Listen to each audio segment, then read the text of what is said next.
Hello there. So today we're going to talk about reports and report types. And we're going to specifically look at a use case that we have for reporting on tasks in addition to other objects like opportunities and leads.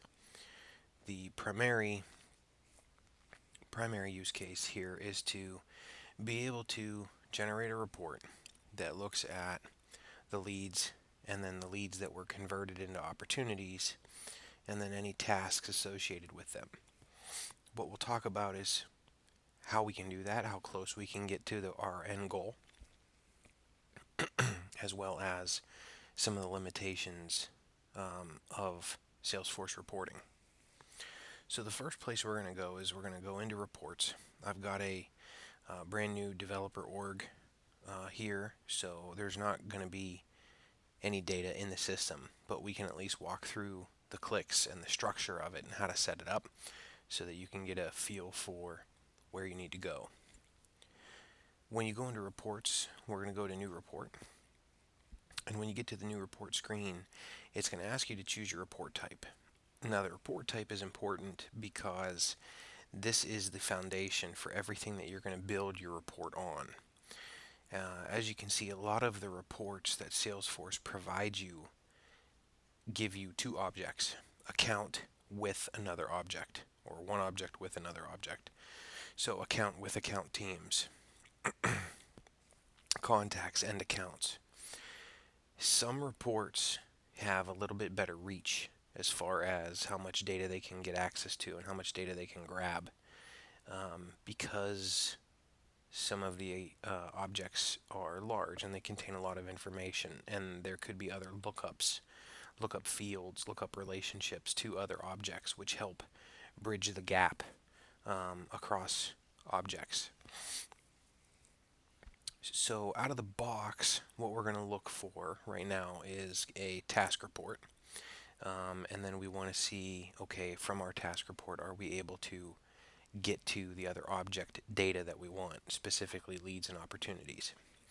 So from here, if I search for just task, we're going to get tasks and events. That is the one report we can look at. The other is activities. And then as you look across, you can see, okay, I've got activities with opportunities, activities with leads. I really need one that's got activities with leads and opportunities.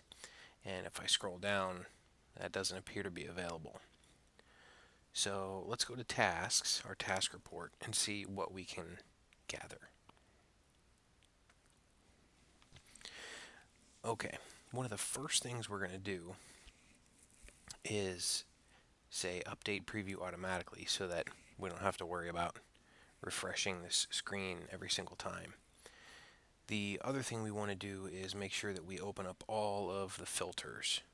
So when you build a report, my recommendation to you would be start with everything and then filter down from there so that you know you're working with a full data set and you're able to then just limit what you do not want to see.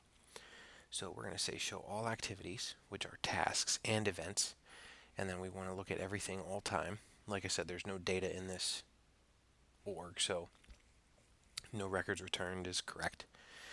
And then we're going to go look at filters. So it's showing me all activities, all time. It's showing me tasks and events, but we also want to make sure that it's showing us completed as well, so open and completed activities.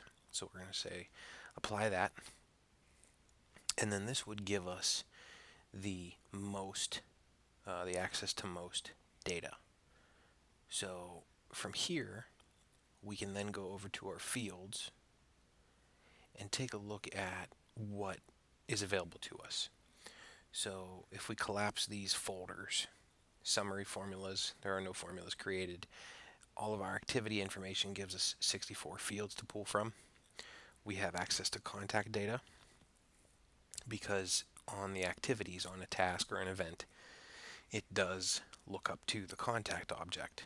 So there is a relationship created there between activities and contacts, which is why we can access this data. So this doesn't give us really anything other than maybe just the name of the lead or the name of the opportunity. As you can see down here, when you create a task or an event, you can relate that to something. Almost always you're going to relate it to a contact, but you could also relate a task to a lead. You could also relate a task to an opportunity, or to an account. So this doesn't really get us the full picture. What we'll do then is go back to our report type screen and see what other types of reports we can choose from. One that I would recommend to at least start with is looking at leads, but specifically leads with converted lead information. So here, this report is going to give us access to leads, and then any leads that were converted into accounts, opportunities, and contacts.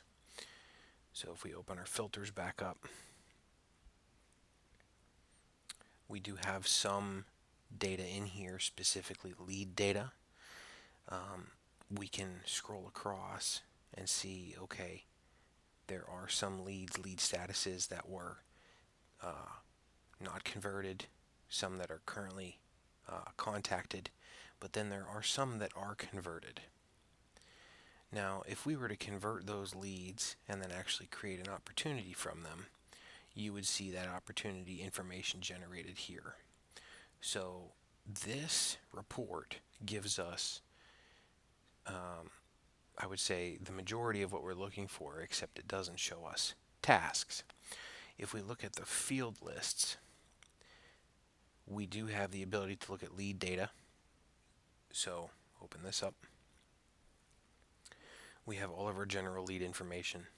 You have, remember, leads are contacts, so you're going to have access to their address, their phone numbers, etc. But then also your opportunity detail. And then further down, any custom lead fields and any custom opportunity fields would show up. So if we look at opportunities, one thing we might be able to see here does not appear to be available.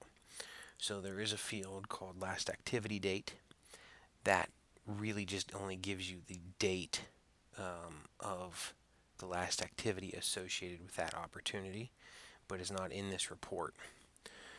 So to satisfy this use case, the recommendation here would be generate this report, filter it down to what you want to see, get into your filters, limit it to just those things that were converted, and then run a second report with similar filters. And then those two reports combined will give you the full picture. One other thing that we can attempt to do is look at report types and build our own custom report type where we join objects and play with the foundation of the report. And there's a lot of benefit to creating your own custom report type, but it can also be a confusing process. So we're going to cover that in a separate video. I hope this was helpful, and let me know if you have any questions in the comments. Thanks.